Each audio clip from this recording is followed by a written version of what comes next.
Hello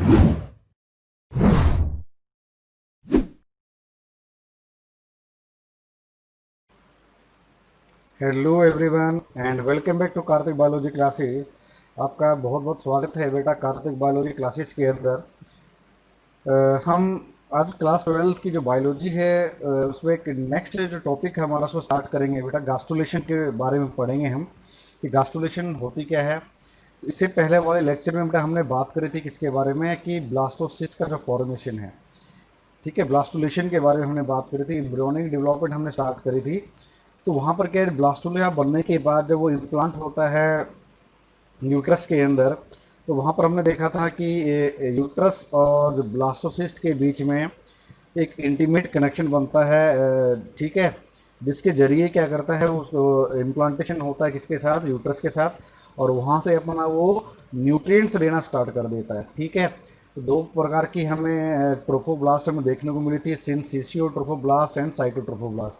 ठीक है, तो अब हम बात करेंगे बेटा किसके बारे में, गास्टुलेशन के बारे में, कि गास्टुलेशन बेसिकली क्या होता क्या है, गास्टुलेशन में हमें देखने को क्या मिलता है, इसके बारे में बेटा हम बात करेंगे। ठीक है, अगर हम परिभाषा की बात करें, डेफिनेशन की बात करें कि गास्टुलेशन होती क्या है, भाई ऐसा प्रोसेस जिसमें क्या होता है, प्रिमिटिव स्ट्रिक का फॉर्मेशन होता है, एंडोडर्म का फॉर्मेशन होता है, और इंट्रा एम्ब्रियोनिक मेसोडर्म का क्या होता है, फॉर्मेशन होता है, उसे कहते हैं गास्टुलेशन। ठीक है भाई, the process of formation of primitive streak, endoderm and intra embryonic mesoderm, जो कि प्रिमिटिव स्ट्रिक के द्वारा क्या है बनाई जाती है, उसे ही कहते हैं हम गास्टुलेशन। ठीक है, और थोड़ी और सिंपल भाषा में अगर हम बात करें तो होता क्या है गास्टुलेशन के अंदर, कि जो ब्लास्टोसिस्ट होता है वो एक मॉडिफाई होके, चेंज होके एक नए स्ट्रक्चर में डेवलप कर जाता है, जिसे कहते हैं गास्टुला।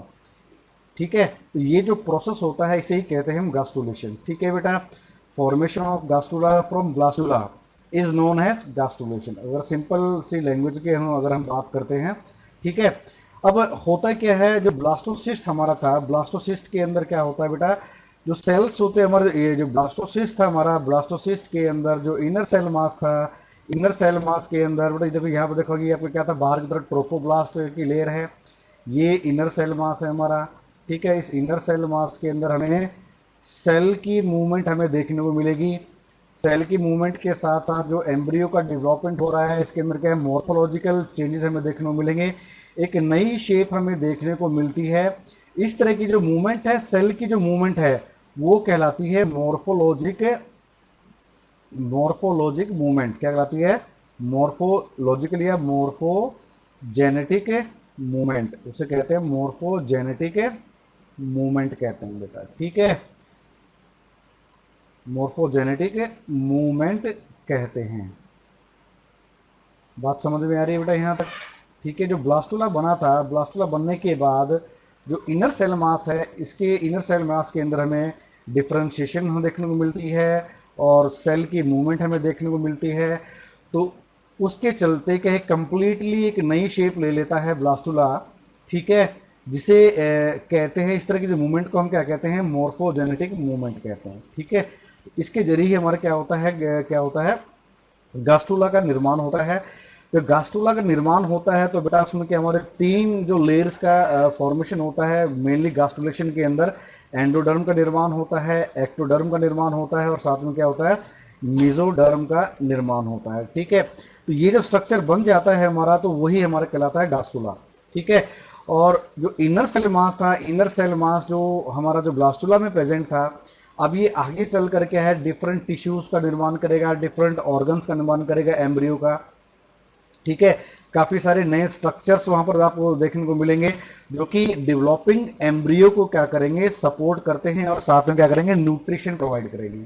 ठीक है, गास्टुलेशन में बेसिकली होता है क्या बेटा, मैं बताया जैसे कि जो इनर सेल मास है ब्लास्टुला के अंदर, वो क्या करेगा, एक नए टिश्यूज का निर्माण करेगा, ऑर्गन्स का निर्माण करेगा एम्ब्रियो के, और साथ ही साथ कुछ ऐसे स्ट्रक्चर्स का निर्माण करेगा जो एम्ब्रियो को सपोर्ट करेगा, और साथ ही साथ क्या है, डेवलपिंग एम्ब्रियो को न्यूट्रिशन एक्वायर करने में हेल्प करेगा, जैसे कि प्लेसेंटा का जो निर्माण होगा।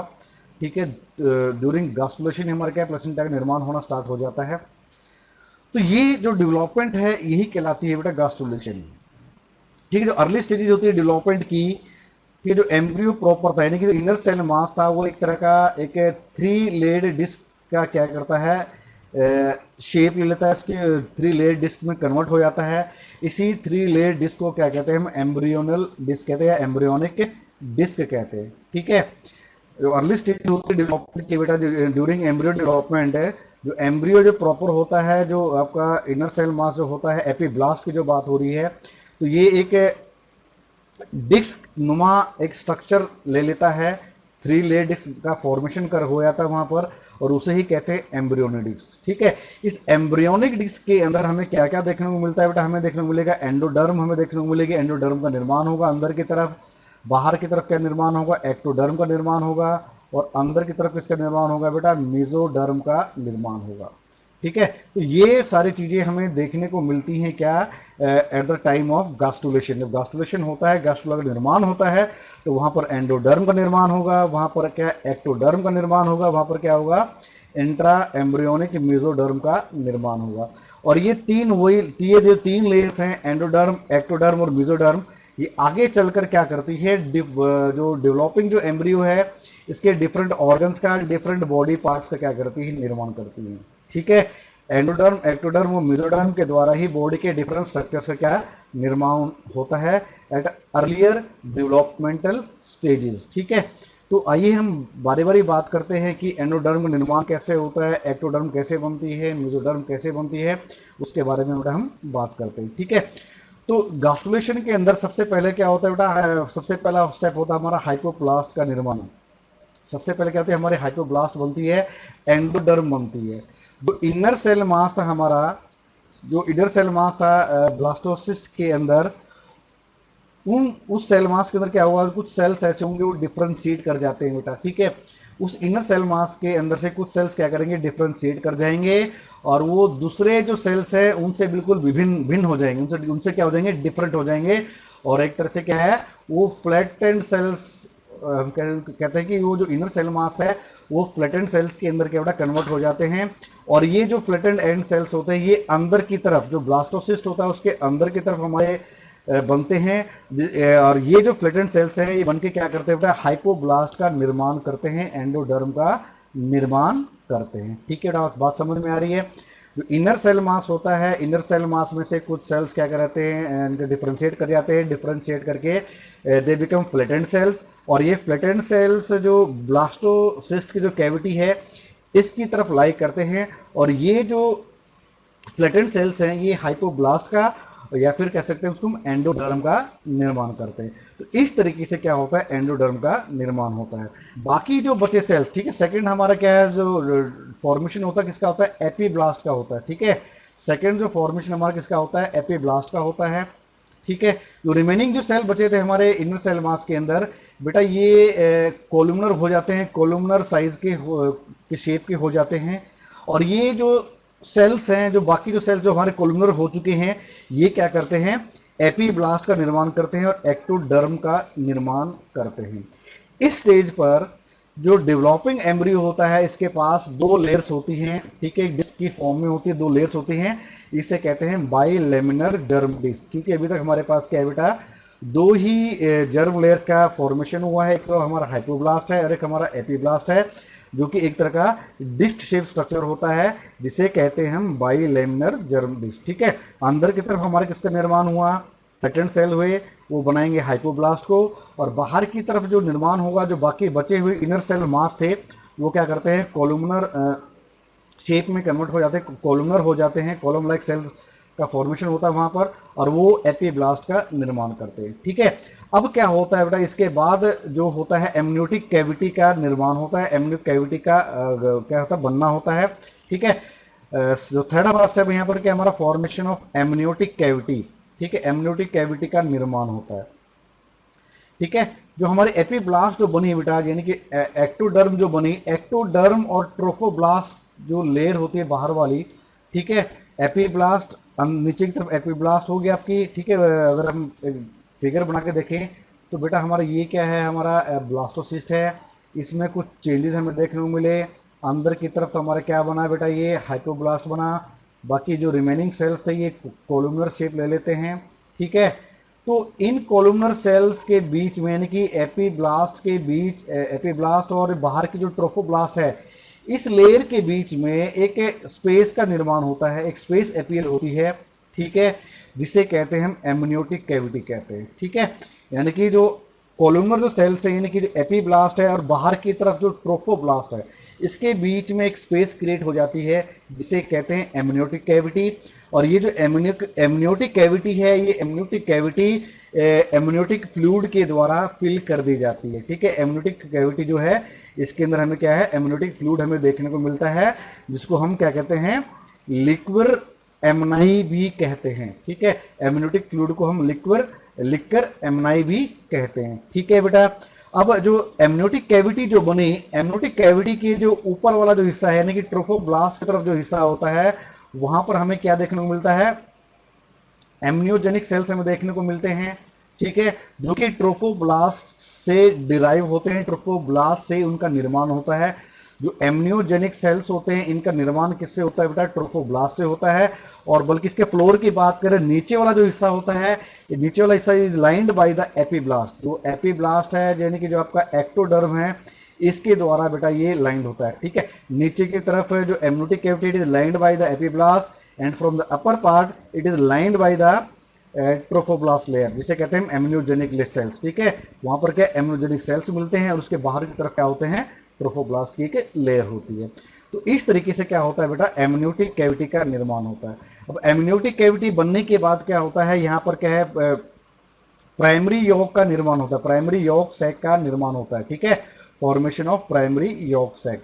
अब इसमें जो नीचे की तरफ जो हमारे, जैसे कि हमने स्टार्टिंग में बात करी, हाइपोब्लास्ट जो एंडोडर्म जो हमारी बनी थी, एंडोडर्म में से कुछ फ्लैटेंड सेल्स, ठीक है, कुछ फ्लैटेंड सेल्स क्या करते हैं, वो स्प्रेड कर जाते हैं इनसाइड द ब्लास्टोसिस्ट कैविटी। जो ब्लास्टोसिस्ट कैविटी होती है इसके अंदर क्या स्प्रेड कर जाते हैं, स्प्रेड करने के कारण वहां पर एक कैविटी का निर्माण होता है, ठीक है।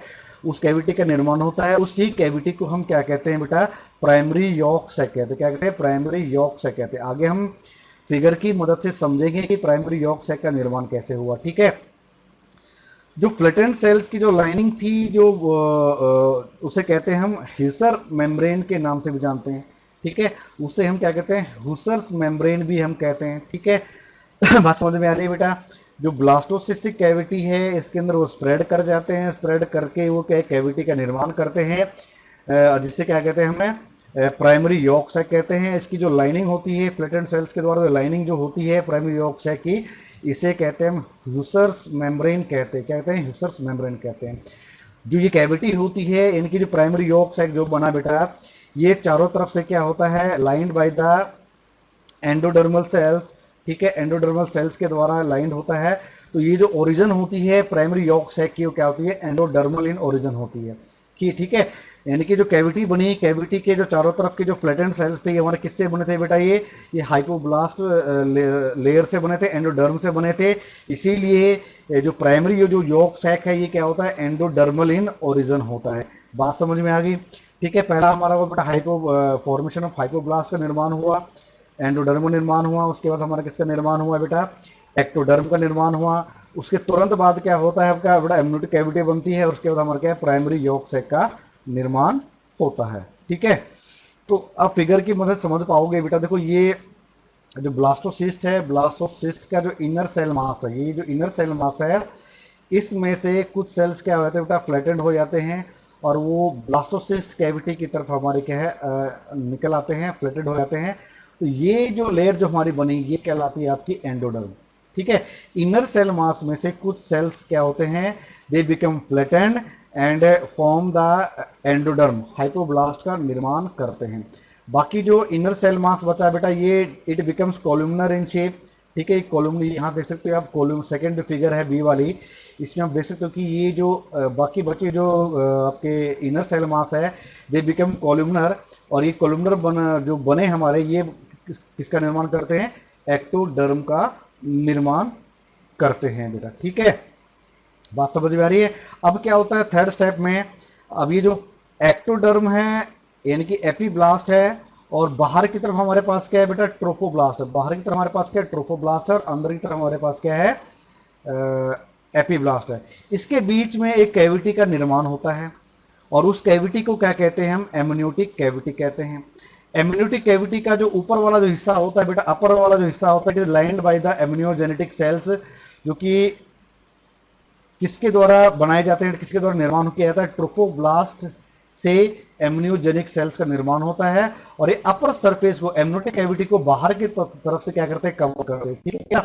और नीचे की तरफ से this amniotic cavity is lined by the ectoderm, ठीक है। इनर जो लाइनिंग है एमनियोटिक कैविटी की, it is lined by the ectodermal और एक्टोडर्म, ठीक है, यानी कि एपिब्लास्ट के द्वारा लाइन की जाती है, ठीक है। नेक्स्ट टाइम हमारा क्या होता है, प्राइमरी यॉर्क सैक का निर्माण हुआ था बेटा। तो ये जो आप देख रहे हो सी वाले फिगर में, ये जो एंडोडर्म है, जो फ्लैटेंड सेल्स हैं बेटा, ये क्या करते हैं, ये ब्लास्टोसिस्ट कैविटी के अंदर स्प्रेड कर जाते हैं, जो कि आपको फिगर नंबर डी में नजर आएगा। ये स्प्रेड कर जाते हैं किसके अंदर, ब्लास्टोसिस्ट की कैविटी के अंदर।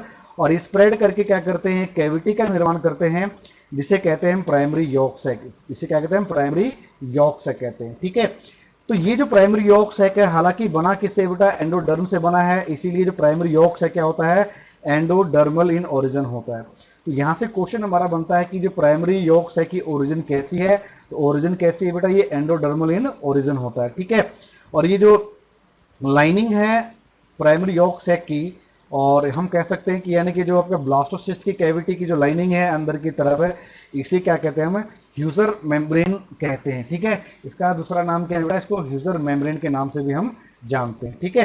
तो इस तरीके से हमारे क्या चार स्ट्रक्चर हमारे बन चुके हैं बेटा। क्या बना हमारा, एंडोडर्म बना, हमारा एक्टोडर्म बना, उसके बाद हमारे क्या बनी, एमनियोटिक कैविटी बनी, बाद में चलकर हमारे क्या बना, प्राइमरी यॉर्क सैक का निर्माण हुआ। अब नेक्स्ट जो फॉर्मेशन होती है हमारी, वो किसकी होती है, एक्स्ट्रा एम्ब्रियोनिक मेसोडर्म का क्या होता है, निर्माण होता है, ठीक है। एक्स्ट्रा एम्ब्रियोनिक मेसोडर्म का निर्माण होता है।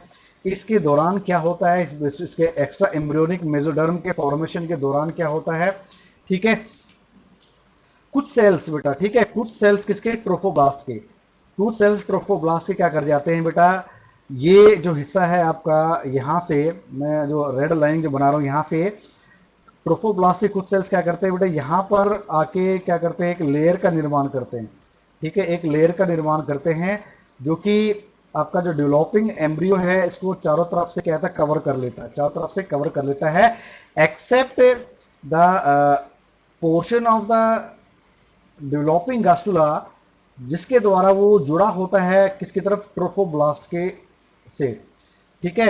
आपका वो एंड यानी जो एनिमल पोल है, जो जुड़ा हुआ है किसके साथ, ट्रोफोब्लास्ट लेयर, ट्रोफोब्लास्ट के साथ, उस एंड को छोड़कर बाकी पूरी जो आपका जो डेवलपिंग जो ब्लास्टोसिस्ट है, डेवलपिंग जो गास्टुला है, उसको चारों तरफ से बेटा कवर कर लेता है। और ये जो लेयर बनी, इसे ही कहते हैं हम एक्स्ट्रा एम्ब्रियोनिक मेसोडर्म, ठीक है, इसे ही कहते हैं हम एक्स्ट्रा एम्ब्रियोनिक मेसोडर्म, जो कि क्या होती है बेटा, जो एम्ब्रियो का जो निर्माण हो रहा था, एम्ब्रियो से अलग इसका निर्माण होता है, एम्ब्रियो के बाहर इसका निर्माण होता है, इसीलिए इसे कहते हैं हम एक्स्ट्रा एम्ब्रियोनिक मेम्ब्रेन कहते हैं। बात समझ में आ रही है बेटा। दोबारा से इसको बता देता हूं आपको मैं कि जो बाहर की जो लेयर है, ट्रोफोब्लास्ट वाली जो लेयर है, इनमें से कुछ सेल्स क्या करते हैं बेटा, अंदर की तरफ एक लेयर का निर्माण करते हैं, अंदर की तरफ एक लेयर का निर्माण करते हैं, जिसे कहते हैं हम एक्स्ट्रा एम्ब्रियोनिक मेसोडर्म कहते हैं, ठीक है, एक्स्ट्रा एम्ब्रियोनिक मेसोडर्म कहते हैं।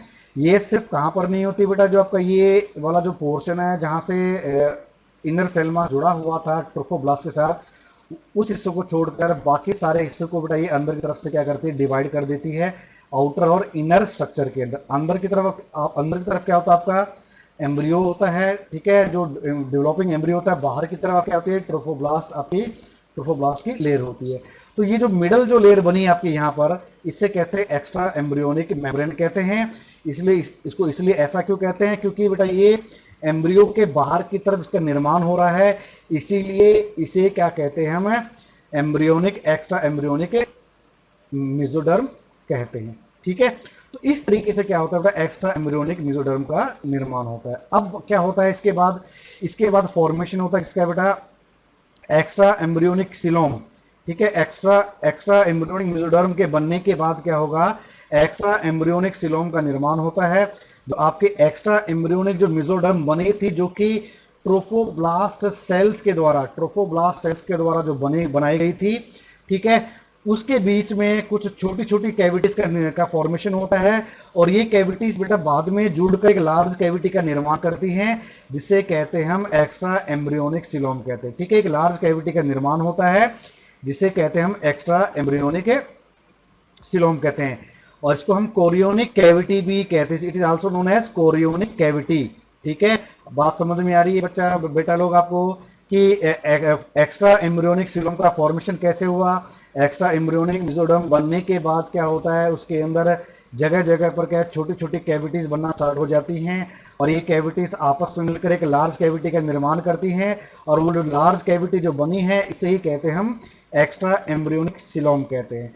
और इसको हम एक दूसरा नाम भी है, उसे कहते हैं हम कोरियोनिक कैविटी भी हम उसको कहते हैं। ठीक है बेटा, इसके फॉर्मेशन के साथ क्या होती है, जो एक्स्ट्रा एम्ब्रियोनिक जो मेसोडर्म होती है बेटा, वो यानी कि एक्स्ट्रा एम्ब्रियोनिक सिलोम के बनने के कारण जो एक्स्ट्रा एम्ब्रियोनिक मेसोडर्म है वो दो हिस्सों में डिवाइड कर जाती है। ठीक है, दो हिस्सों में डिवाइड कर जाती है। एक करती है बेटा, एक जो ट्रोफोब्लास्ट की तरफ, ट्रोफोब्लास्ट को अंदर की तरफ से लाइन करती है, और एक जो एमनियोटिक कैविटी है, एमनियोटिक कैविटी के बाहर की तरफ उसको एक लाइन करती है। ठीक है, आगे हमारी फिगर आई उसमें आपको क्लियरली समझ में आ जाएगा।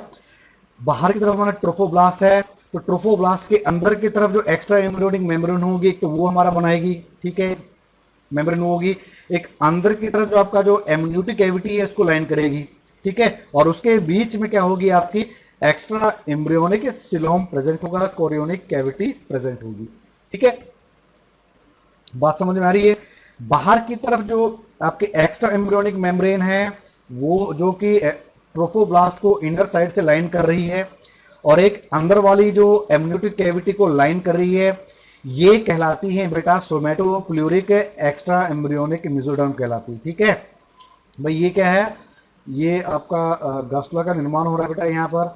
तो यहाँ पर क्या है, एमनियोटिक कैविटी है। ठीक है, यहाँ पर क्या था हमारा बेटा, यहाँ पर हमारा प्राइमरी यॉर्क सैक बना था। ठीक है, तो यहाँ पर किसका निर्माण हुआ, यहाँ पर फिर आपका एक्स्ट्रा एम्ब्रियोनिक मेसोडर्म का निर्माण हुआ। ठीक है, यहाँ पर क्या हुआ, अंदर की तरफ तो बेटा क्या करती है ये ऐसे। ठीक है, अंदर की तरफ तो क्या है, ये एमनियोटिक के बाहर चारों तरफ क्या है, एक्स्ट्रा एम्ब्रियोनिक मेसोडर्म है। ठीक है, एमनियोटिक कैविटी के चारों तरफ, और बाहर की तरफ देखिए, बाहर से जो ट्रोफोब्लास्ट है, ट्रोफोब्लास्ट के अंदर की तरफ क्या हमारे पास है, एक्स्ट्रा एम्ब्रियोनिक मेसोडर्म है। ठीक है, ये जो मेसोडर्म है ये कहलाती है आपकी, ये दोनों जो मेसोडर्म क्या कहलाते हैं आपकी, सोमेटोप्लूरिक एक्स्ट्रा एम्ब्रियोनिक मेसोडर्म कहलाती है। ठीक है, जो कि कोरियोनिक प्लेट, इसको क्या कोरियोनिक प्लेट भी कहते हैं, क्या कहते हैं, कोरियोनिक प्लेट भी हम कहते हैं। बाकी बची जो जो आउटसाइड यॉर्क सैक, यानी कि ये जो हमारा यॉर्क सैक था, यॉर्क सैक के बाहर की तरफ जो आपकी मेम्ब्रेन जो प्रेजेंट है, एक्स्ट्रा एम्ब्रियोनिक मेसोडर्म जो प्रेजेंट है।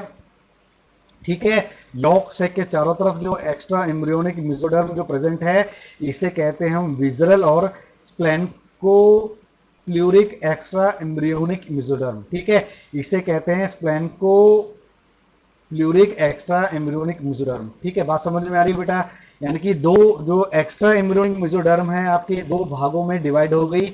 एक एक्स्ट्रा एम्ब्रियोनिक मेम्ब्रेन जो क्या करती है, एमनियोटिक कैविटी को लाइन करती है, और एक ट्रोफोब्लास्ट को लाइन करती है, इसे कहते हैं हम सोमेटोप्लूरिक एक्स्ट्रा एम्ब्रियोनिक मेसोडर्म या फिर पैराइटल मेसोडर्म कहते हैं। ठीक है, और एक जो करती है जो एमनियोट जब का जो यॉर्क सैक है, एक मेसोडर्म, एक दूसरा जो हिस्सा था मेसोडर्म का वो क्या करती है, प्राइमरी जो यॉर्क सैक था उस यॉर्क सैक को क्या करती है, लाइन करती है, वो कहलाती है आपकी विजरल या फिर स्प्लेन्कोप्लूरिक एक्स्ट्रा एम्ब्रियोनिक मेसोडर्म।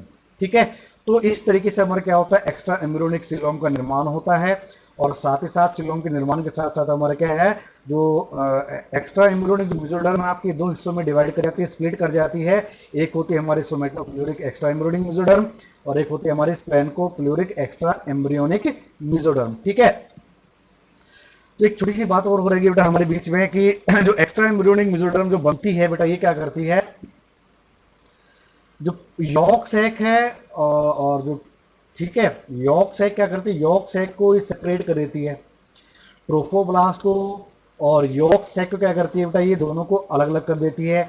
इसी के साथ साथ एमनियोटिक कैविटी को ट्रोफोब्लास्ट कैविटी बिल्कुल अलग कर देती है। ठीक है, यॉर्क सैक को ट्रोफोब्लास्ट से अलग कर देती है, सेपरेट कर देती है एक्स्ट्रा एम्ब्रियोनिक मेसोडर्म, और साथ ही साथ क्या करती है, जो एम्नियोटिक कैविटी है उसको भी ये ट्रोफोब्लास्ट से क्या कर देती है बेटा, अलग कर देती है। ठीक है, एक्स्ट्रा एम्ब्रियोनिक मेसोडर्म। ठीक है, ये जो मेसोडर्म है, ठीक है, जिसको पहले बता चुका, उसको एक्स्ट्रा एम्ब्रियोनिक मेसोडर्म क्यों कहते हैं, क्योंकि ये एम्ब्रियोनिक डिस्क के बाहर इसका निर्माण होता है, जो कि किसी भी टिश्यू का निर्माण नहीं करती है। जो एक्स्ट्रा एम्ब्रियोनिक जो मेसोडर्म होती है बेटा, ये किसी भी टिश्यू का निर्माण नहीं करती है एम्ब्रियो के अंदर। ठीक है, अब इसके बाद आती है बारी किसकी बेटा, फॉर्मेशन ऑफ कनेक्टिंग स्टाफ। ठीक है, आपका एक्स्ट्रा एम्ब्रियोनिक क्या बना, सिलोम बना। ठीक है, वहां पर जो मेसोडर्म आपके स्प्लिट कर चुकी थी, अब क्या हुआ, एक कनेक्टिंग स्टाफ बनता है। ठीक है, जो अब बनने वाली जो एक्स्ट्रा एम्ब्रियोनिक जो स्टाफ बनता है, कहां पर बनता है, आपका एनिमल पोल की तरफ बनता है बेटा। वहां से वो जुड़ा होता है ट्रोफोब्लास्ट की तरफ, ट्रोफोब्लास्ट के साथ जो डेवलपिंग एम्ब्रियो है, जो एम्ब्रियोनिक डिस्क है, वो जुड़ी होती है किसके साथ, ट्रोफोब्लास्ट के साथ। तो जो एक्स्ट्रा एम्ब्रियोनिक जो मेसोडर्म है, जो जो सिलोम है, वो बेटा क्या करता है, जो एक्स्ट्रा एम्ब्रियोनिक जो मेसोडर्म थी वो क्या करती है, वो कंप्लीटली क्या करती है, डी अटैच नहीं करती है डेवलपिंग एम्ब्रियो को ट्रोफोब्लास्ट से। एक एंड से बेटा वो जुड़ा रहता है किसके साथ, ट्रोफोब्लास्ट के साथ। वो जो एंड कहलाता है, वो एंड कहलाता है कनेक्टिंग स्टाक। ठीक है, वो एंड क्या कहलाता है बेटा, कनेक्टिंग स्टाक कहलाता है। क्या कहलाता है, कनेक्टिंग स्टाक कहलाता है। ठीक है बेटा, बात समझ में आ रही है यहाँ तक बेटा? ठीक है, जो एक्स्ट्रा एम्ब्रियोनिक मेसोडर्म होती है, which attaches the wall of the amniotic cavity to the trophoblast। ठीक है, जो एमनियोटिक कैविटी होती है इसको क्या अटैच करती है, ट्रोफोब्लास्ट के साथ। ठीक है, the developing embryo along with the amniotic cavity and the yolk sac is now suspended in the extra embryonic xylem। ठीक है, जो एक्स्ट्रा एम्ब्रियोनिक सिलोम हमारा बना था, उसमें की जो एम्नियोटिक कैविटी थी, यॉर्क सैक था, वो उस सिलोम के अंदर क्या बेटा, सस्पेंड करता है, उसके अंदर क्या प्रेजेंट होता है, एंड इज अटैच्ड, और वो एक तरफ से क्या होता है, अटैच्ड होता है to the wall of the blastocyst, trophoblast के साथ वो अटैच होता है। जैसे कि मैंने बताया आपका कि ये डेवलपिंग जो एम्ब्रियो होता है, एक एंड से बेटा ट्रोफोब्लास्ट से जुड़ा होता है, और वो जो हिस्सा है, उस हिस्से को जो एक्स्ट्रा एम्ब्रियोनिक मेसोडर्म क्या करती है, स्प्लिट नहीं करती है, और वही हिस्सा क्या कहलाता है, आपका कनेक्टिंग स्टॉक कहलाता है, जो कि आगे चलकर क्या करता है, पार्ट्यूरेशन में काफी एक अहम रोल प्ले करता है। ठीक है बेटा, अब उसके बाद क्या हुआ, कनेक्टिंग स्टॉक बन चुका है हमारा। कनेक्टिंग स्टॉक बनने के बाद हमारा क्या होता है, फॉर्मेशन ऑफ कोरियोन का और एमनियोन का निर्माण होता है। किसका निर्माण होता है बेटा, कोरियोन का और एमनियोन का निर्माण होता है। ठीक है, अब इस स्टेज के ऊपर जहां पर हमारा कनेक्टिंग स्टॉक भी हमारा बन चुका है, एमनियोटिक कैविटी बन चुकी है, प्राइमरी यॉर्क सैक बन चुका है। ठीक है बेटा, तो यहां पर आने के बाद, स्टेज में आने के बाद क्या है, हमारी दो जर्म लेयर से हमारी कोरियोन और एमनियोन, इनका निर्माण होता है। कोरियोन का निर्माण किससे होता है बेटा, कोरियोन का निर्माण होता है किससे, बाहर की तरफ से जो होता क्या है, स्टेज पे दो मेम्ब्रेन हमारी बनती हैं।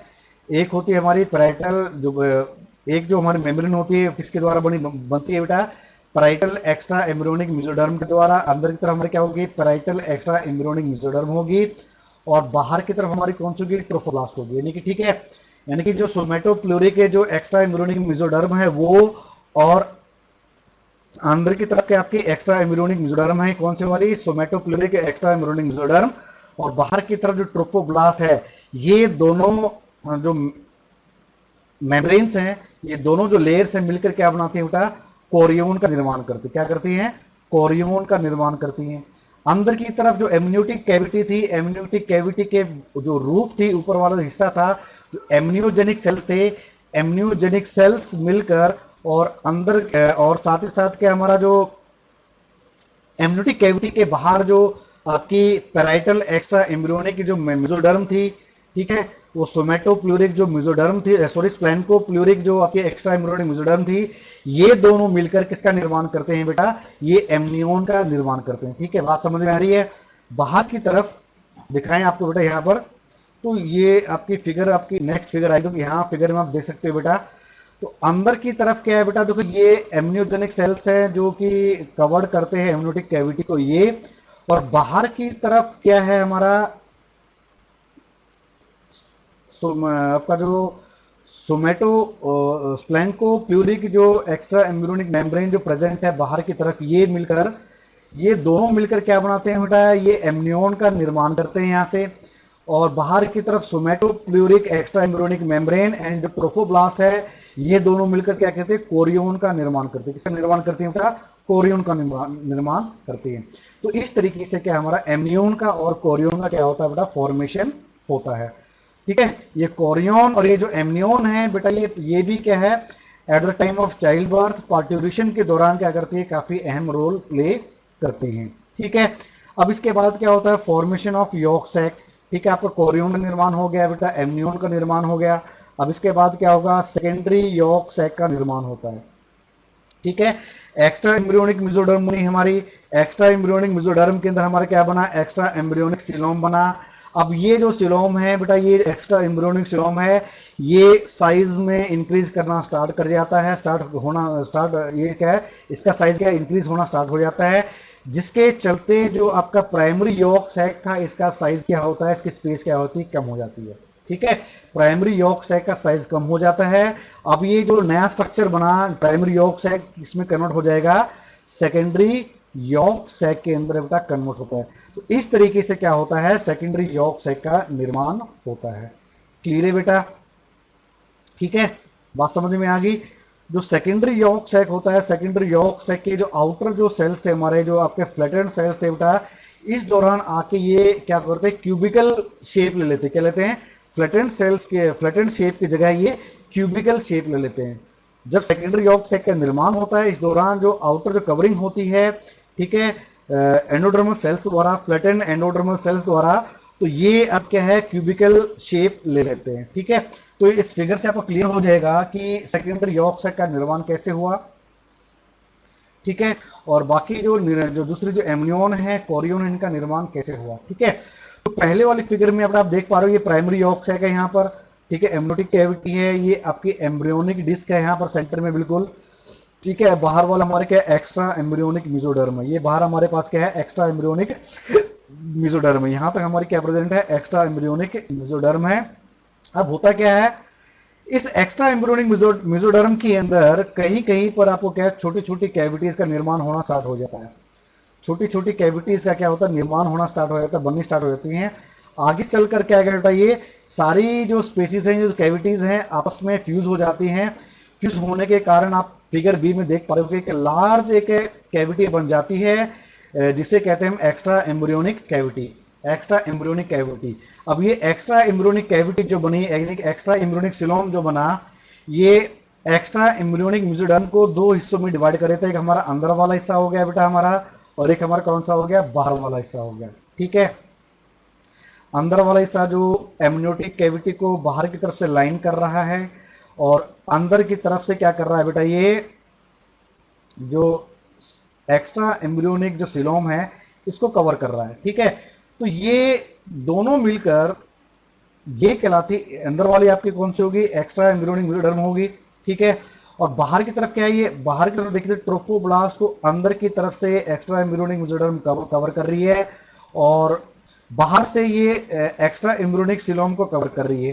तो ये बाहर वाली कहलाती है आपकी सोमेटोप्ल्यूरिक एक्स्ट्रा एम्ब्रियोनिक मेसोडर्म, और ये जो अंदर वाली है बेटा, ये कहलाती है आपकी स्प्लेन्कोप्ल्यूरिक एक्स्ट्रा एम्ब्रियोनिक मेसोडर्म, जो कि एम्ब्रियोन का निर्माण करती है, और सोमेटोप्ल्यूरिक किसका निर्माण करती है बेटा, कोरियोन का निर्माण करती है। ठीक है, बाहर वाली क्या कहलाती है आपकी, सोमेटोप्ल्यूरिक एक्स्ट्रा एम्ब्रियोनिक मेसोडर्म कहलाती है, और अंदर वाली क्या कहलाती है, स्प्लेन्कोप्ल्यूरिक एक्स्ट्रा एम्ब्रियोनिक मेसोडर्म।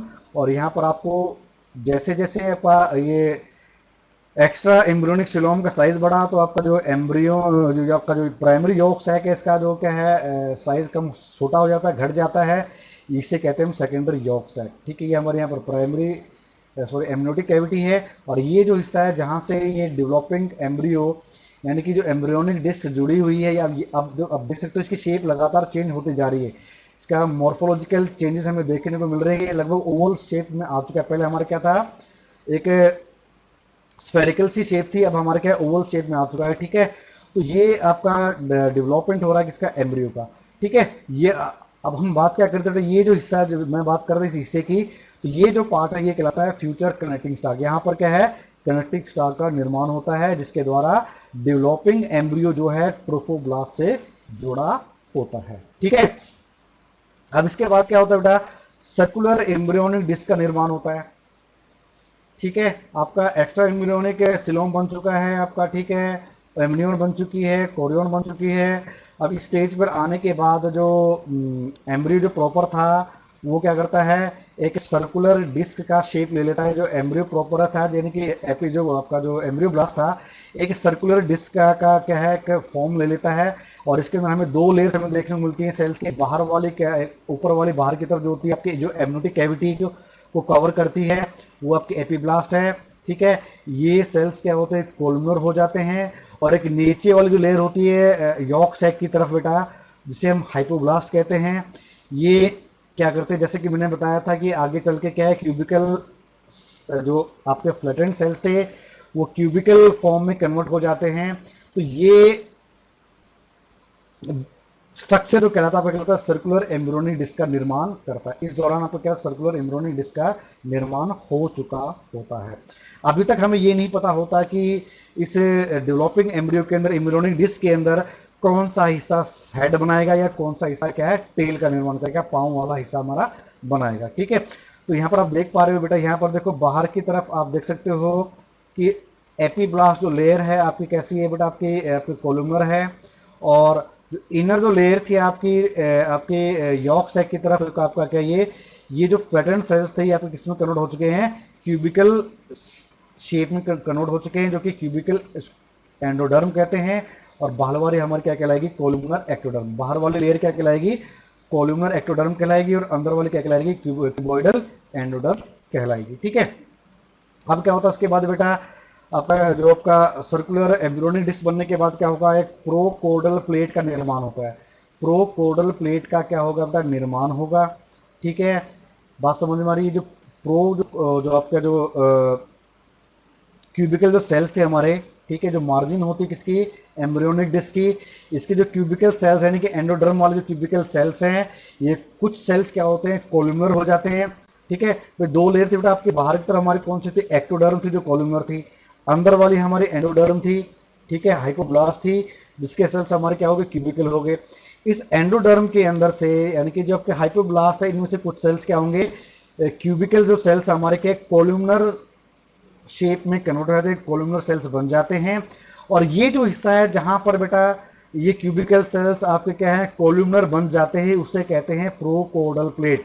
उसे क्या कहते हैं, प्रोकोडल प्लेट कहते हैं। ठीक है, जो अपीयरेंस है प्रोकोडल प्लेट की, ये हमें बताती है सेंट्रल एक्सिस के बारे में, एम्ब्रियो की सेंट्रल एक्सिस के बारे में बताती है। और हमें ये बताने में मदद करती है कि जो डेवलपिंग एम्ब्रियो है उसका राइट वाला हिस्सा कौन सा है और लेफ्ट वाला हिस्सा कौन सा है। ठीक है, राइट और लेफ्ट हाल में हमें डिवाइड करने में हेल्प करती है। और इसके साथ ही साथ हमें ये क्या बताने में मदद करती है कि कौन सा हिस्सा हमारा हेड होगा और कौन सा हिस्सा हमारा क्या होगा, टेल होगा। ठीक है बेटा, बात समझ में आ रही है बेटा यहां तक ये। ठीक है, तो ये तो क्या हमारा प्रोकोडल प्लेट। अब इसके बाद क्या होता है, प्रिमिटिव स्टिक का निर्माण होता है। किसका निर्माण होता है, प्रिमिटिव स्टिक का निर्माण होता है। ठीक है, अब होता क्या है, यहां से 15वें दिन, डेवलपमेंट के 15वें दिन प्रोकोडल प्लेट जब बन जाती है, उसके 15वें दिन क्या होता है, डेवलपमेंट के 15वें दिन जो एपीब्लास्ट जो लेयर होती है, बाहर वाली जो आपकी लेयर थी, एक्टोडर्म थी, इसमें से कुछ सेल्स क्या करते हैं, बाहर की तरफ यानी कि एमनियोटिक कैविटी की तरफ क्या है, इंक्रीज करना स्टार्ट कर जाते हैं। वो लगातार डिवाइड करके वो क्या करते हैं, एमनियोटिक कैविटी की तरफ, अंदर एमनियोटिक कैविटी की अंदर की तरफ क्या है, इंक्रीज करना स्टार्ट कर जाते हैं। तो वहां पर एक उभार बन जाता है। वहां पर क्या एक उभार बन जाता है, एक उभार, मतलब उभार का मतलब समझते हो गए आप कि एक काफी सारे सेल वहां पर क्या डिवाइड कर नए सेल्स बनते हैं और एक आउटवर्ड ग्रोथ वहां पर देखने को मिलती है टुवर्ड द एमनियोटिक कैविटी। ये जो आउट ग्रोथ बनी है इसे ही कहते हैं हम प्रिमिटिव स्टिक। क्या कहते हैं, इसे कहते हैं प्रिमिटिव स्टिक कहते हैं। क्या कहते हैं बेटा, प्रिमिटिव स्टिक कहते हैं। ठीक है, बात समझ में आ रही है। डेवलपमेंट के 15वें दिन, डेवलपमेंट के 15वें दिन जो एपीब्लास्ट सेल्स होते हैं, ठीक है, जो सेंट्रल एक्सिस में आपका जो एपीब्लास्ट सेल्स थे, इनमें से टेल की तरफ कुछ सेल्स ऐसे होते हैं जो प्रोलिफरेट करना स्टार्ट कर जाते हैं, उनमें डिवीजन होना स्टार्ट हो जाती है और वो एक उभार बनाते हैं एमनियोटिक कैविटी की तरफ। ठीक है, it bulges toward the amniotic cavity. और ये जो ऊंचा उठा हुआ उभार रूप जो स्ट्रक्चर बना है, इसे ही कहते हैं प्रिमिटिव स्टिक। ठीक है, इसे कहते हैं बेटा हम प्रिमिटिव स्टिक कहते हैं। प्रिमिटिव स्टिक का बनना, प्रोकोडल प्लेट का बनना, तो ये हमारे क्या होती है, गास्ट्रुलेशन की हमारी स्टार्टिंग हो चुकी होती है। ये जो हमारा स्ट्रक्चर बनेगा अब हमारा, वो क्या बनेगा बेटा, गास्ट्रुला बनेगा हमारा। ठीक है, अब जो आपकी एक्टोडर्म थी और जो आपकी एंडोडर्म थी, ठीक है, दोबारा से बेटा मैं फिगर में जाते हैं हम लास्ट में। ठीक है, यहाँ पर जो आपको देखने को मिलेगा बाहर की तरफ के, यहाँ पर क्या है बेटा, एक्टोडर्म है, अंदर की तरफ यहाँ पर क्या एंडोडर्म है। यहाँ पर क्या हुआ, इनमें से कुछ सेल्स बेटा अलग होके इन दोनों के बीच में आ जाते हैं। इन दोनों के बीच में आने के बाद वो सेल्स क्या करते हैं बेटा, कि मिजोडर्म का निर्माण करते हैं। क्या करते हैं, मिजोडर्म का निर्माण करते हैं। ठीक है, बाहर की तरफ हमारे पास क्या है बेटा, कोलुमनर सेल्स थे, ये हमारे क्या है, एक्टोडर्म है। और अंदर की तरफ हमारे पास क्या है, जो एमनियोटिक कैविटी को जो लाइन कर रही है बेटा, ये हमारी क्या है, एंडोडर्म है। ठीक है, ये हमारी कौन सी थी, हमारी एंडोडर्म है। ठीक है, और यहाँ पर हमारी क्या है, एमनियोटिक कैविटी है, और यहाँ पर हमारे क्या है, प्राइमरी यॉर्क सैक है। ठीक है, इन एंडोडर्म और एक्टोडर्म, एपीब्लास्ट और हाइपोब्लास्ट में से कुछ सेल्स अलग होकर इन दोनों के बीच में आ जाते हैं बेटा। ठीक है, इन दोनों के बीच में आ जाते हैं, और वो जो सेल्स हैं वो क्या करते हैं, मिजोडर्म का निर्माण करते हैं। क्या करते हैं, फ्यूचर में जो हमारे जो मिजोडर्म बनेंगे उसका निर्माण करते हैं। ठीक है, इस तरीके से हमारा क्या होता है, 3 लेयर हमारी बन चुकी है, हमारी एक्टोडर्म, मिजोडर्म एंड एंडोडर्म। तो सबसे पहली जो लेयर हमारी बनती है बेटा, हमारे एंडोडर्म बनती है, उसके बाद हमारे बनती है एक्टोडर्म, बाद में हमारे क्या होती है, मिजोडर्म का निर्माण होता है। ठीक है, तो अब ये जो स्ट्रक्चर बन गया, ये स्ट्रक्चर कहलाता है हमारा गास्टुला। और ये जो सारा जो प्रोसेस हमने जो पढ़ा बेटा हमारा, ये कहलाता है गास्टुलेशन। ठीक है, तो आज के लिए बस इतना ही बेटा। आज हमने बात करी किसके बारे में, गास्टुलेशन के बारे में, कि जो 3 जो लेयर हैं, एंडोडर्म, एक्टोडर्म, मिजोडर्म, इसका निर्माण कैसे होता है, प्राइमरी यॉर्क सैक का निर्माण कैसे होता है, सेकेंडरी यॉर्क सैक का निर्माण कैसे होता है, साथ ही साथ जो हमारी जो प्राइमरी जर्म लेयर्स है जैसे कि कोरियन है, एमनियोन है, इनका निर्माण कैसे होता है, और एक्स्ट्रा एम्ब्रियोनिक सिलोम और साथ ही साथ एक्स्ट्रा एम्ब्रियोनिक मिजोडर्म का निर्माण कैसे होता है। ठीक है, आने वाले लेक्चर में बेटा हम बात करेंगे किसके बारे में, हमारी जो प्राइमरी जो जर्म लेयर्स हैं उनके बारे में बात करेंगे कौन कौन सी हमारी प्राइमरी जर्म लेयर्स होती हैं, और साथ ही साथ हम बात करेंगे कि जो मिजोडर्म है, एक्टोडर्म है और एंडोडर्म है, इसका फेट क्या है, ये आगे चलकर किस किस बॉडी पार्ट्स को, कौन कौन से बॉडी पार्ट्स का ये निर्माण करेंगे। ठीक है, और उसके बाद जो आने वाले हमारे लेक्चर होंगे उसके बाद हम बात करेंगे किसके बारे में, प्लेसेंटा के बारे में बात करेंगे, प्लेसेंटा का फॉर्मेशन कैसे होता है, और आगे गास्टुलेशन के बाद जो फिटस का डेवलपमेंट है कैसे होता है, कब कौन से वीक में कौन से बॉडी पार्ट का निर्माण होता है, और आखिरी में हम बात करेंगे किसके बारे में बेटा, कि पार्ट्यूरेशन यानी कि चाइल्ड बर्थ कैसे होती है, कौन कौन से हार्मोन्स वहां पर क्या है, रोल प्ले करते हैं। ठीक है बेटा, तो आज के लिए बस इतना ही, बने रहिए मेरे साथ कार्तिक बायोलॉजी क्लासेस के अंदर। Thank you.